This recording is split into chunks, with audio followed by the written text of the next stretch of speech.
Elisa from Elisa's Backporch Design, and today on Seam So Crazy I'm going to be showing you how to do a 12.5-inch block, and it is part of this sampler that I've created back here. Today we're going to be working on this block right here, and I'm going to give you a few tips on sewing that together, and let's get started. One of the things, this is a sampler quilt, and you may be worried about the fabric choices, and I'm going to show you how I do this one. I'm going to be making this quilt, and I've picked some fabrics from some of my favorite, my color palette that seems to be the one that I go to the most. And I'm going to pick a background color. So, and this, as long as I use this background color to pull in all of the colors from the block, I don't have to worry about picking every single color that I'm going to be using.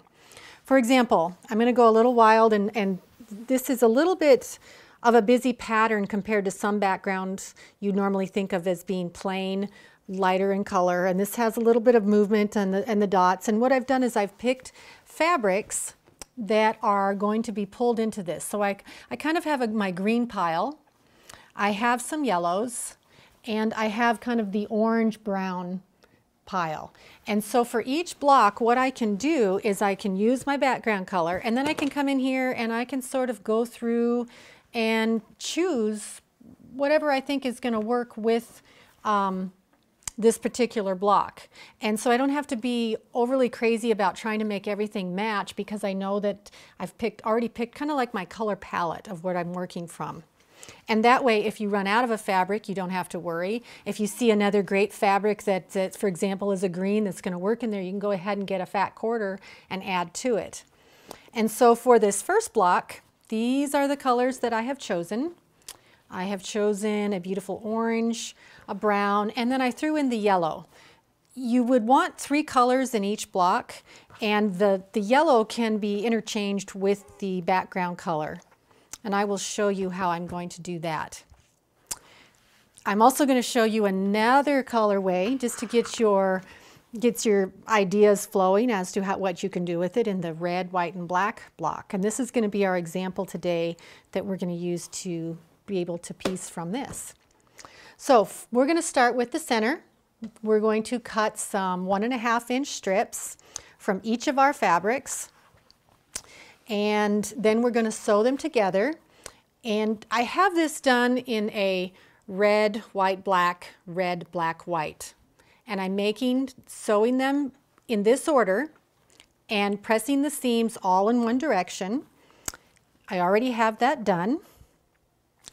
And then what I'm going to do is I'm going to cut again my 1.5-inch strips from this. When you're sewing strips together, it's a really good idea to get them pressed without stretching, but get them so that there isn't a lot of bump left in the strip. And I'm going to go ahead and make a straight edge and then turn this around. And I'm going to need 1, 2, 3, 4, 5, 6 different strips, all of them 1.5 inches. And then what I will do is I will alternate the direction that each strip is going. So if my orange or my red is on this side, then I take the next strip and I turn it the opposite direction. And because I have pressed the seams all in one direction, when I go to sew this together, they will be going in opposite directions, so they're going to butt up really nicely together. So I'm going to place that there to sew, and then I'm going to go ahead and cut the rest of my strips because I'm going to need 6 of them.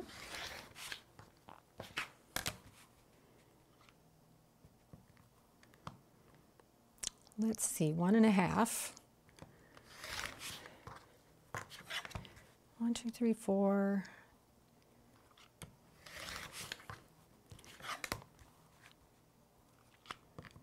It's kind of fun doing a block of the month because you get a lot of variety and learning a lot of different techniques with each different block.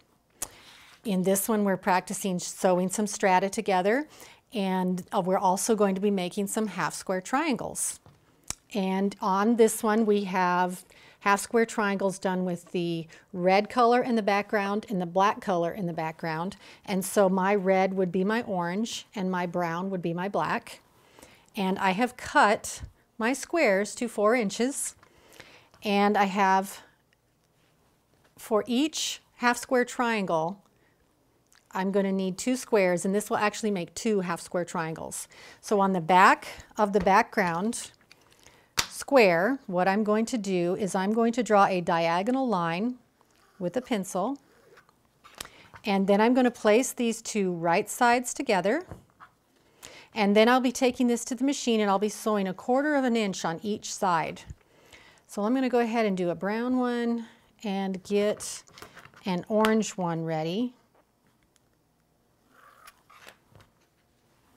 And again, place these right sides together, and then let's go ahead and sew. I have this in the machine, so I will go ahead and sew my strips. And each time I come to the little seam, I want to make sure that the seam is going in the right direction. I kind of lift it to make sure that it's going, and just, it's okay to go slowly along.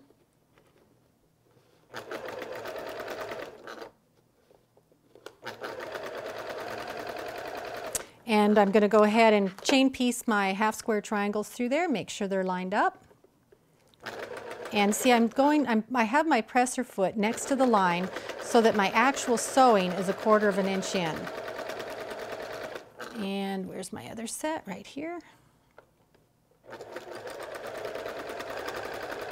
I really am a big fan of chain piecing. As long as I can keep things going through the machine and not having to stop, makes me happy. And see, I'm going to come back and do my other side. You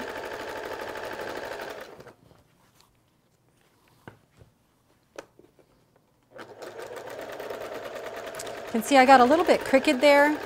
Normally you're sewing while you're sitting down, and so it's a little bit easier to be accurate with your sewing.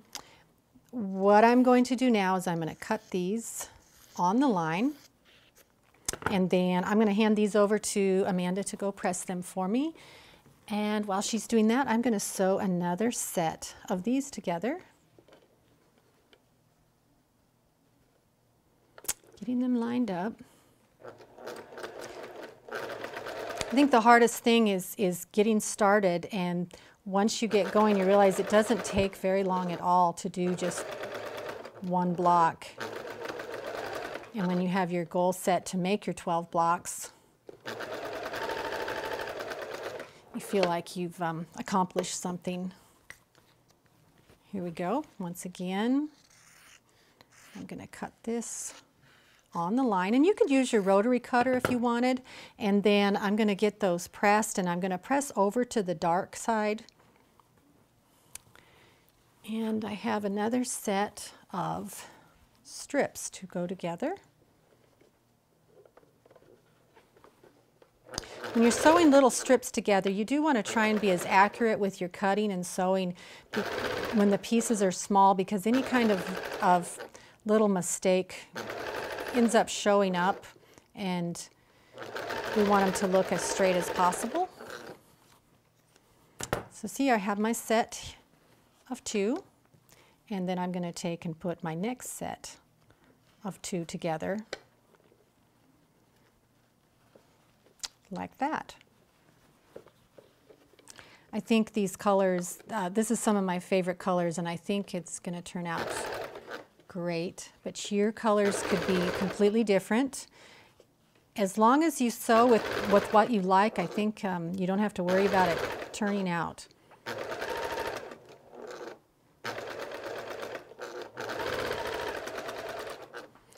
Oh, and I'm going to have to break my chain piecing here and do my last little section together,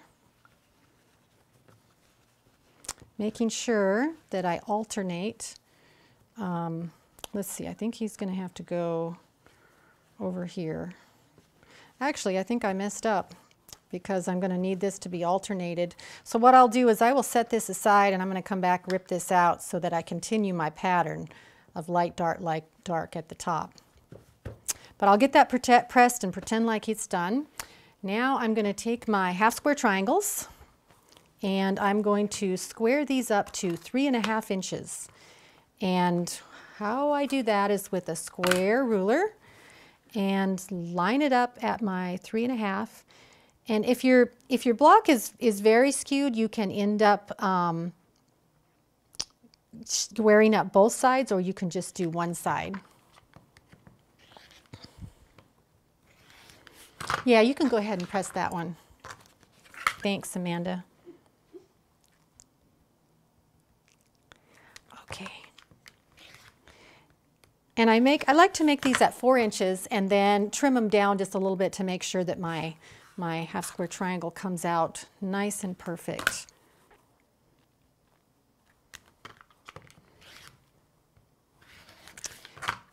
And for this block, we would actually have 4 of each of our half square triangles. And let's cut some of the darker ones.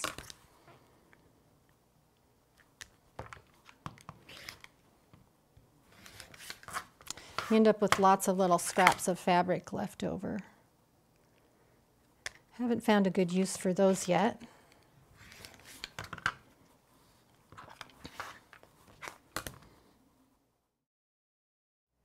Okay, well, I just fixed my little boo-boo. Now it's going to match up with the one that I have here. And I have all of the rest of my shapes completed. And so what we need to do now is sew them together. We have this bigger centerpiece, so what I'm going to need to do is sew the 2 little edges together first and press those and then sew them onto our centerpiece. So let's go ahead and get started with that. Pick them up, and again I'm going to be using my 1/4 inch seam.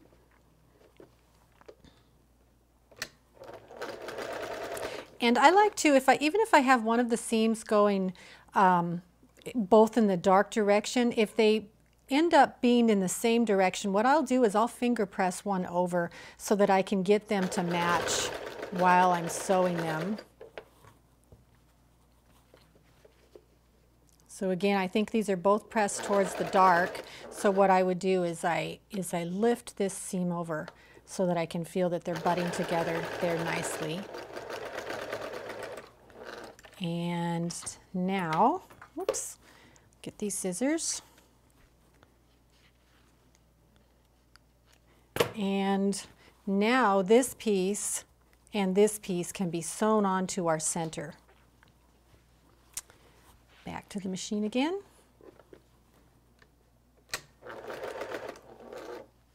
And again, I have another seam. And so what I would do would finger press or with your iron go over and press it so that it's in the opposite direction. As much as you can, try to get your seams when they meet together going in the opposite direction. And I'm going to go ahead and sew a few of these pieces together because I like to chain piece. Just have to be careful that when you have a block that's sewn and you have a different order of sewing it together, you just need to be careful as you're sewing it that you don't get confused and get the wrong piece going in the wrong direction. And so if you have it laid out, you can always come back to your original position to see where all the pieces go.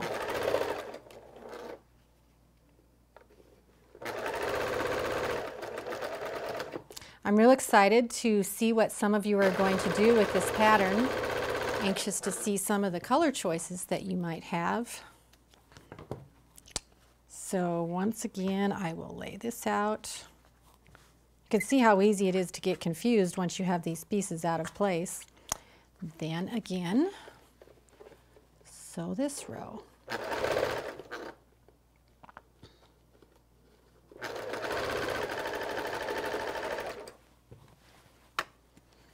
Now my centerpiece is done.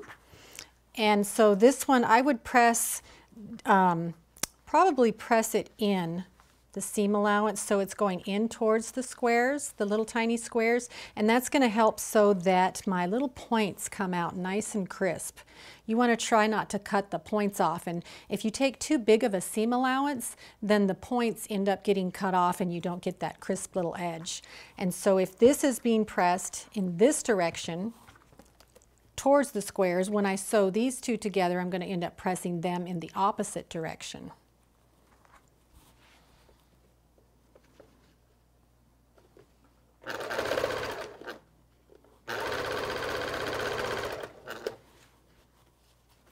Now my little top row is done.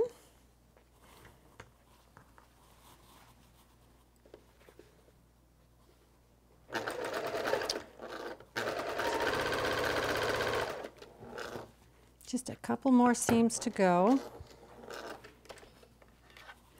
And again, I want to put this out here to make sure that everything is going in the right direction. It's very frustrating when you just pick them up and sew them and you end up with something that doesn't quite make sense. But then again, you can always end up playing with the pieces and moving them in any direction you want. There is no rule that it has to go exactly as you see it. You're free to mix things up a little bit as if you want.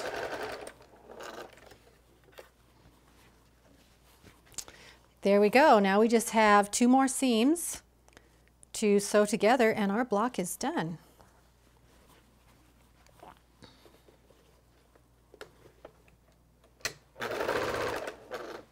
I'm checking to see which way my seam allowance is so that I can finger press it in the right direction.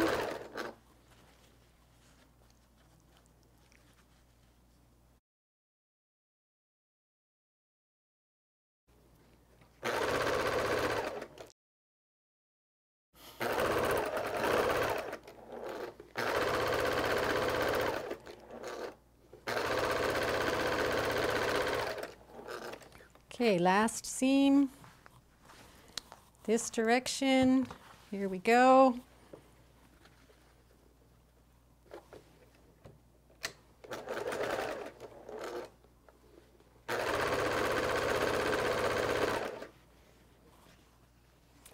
Seam goes that way. And my seam is going down, so I'm going to put the seam up.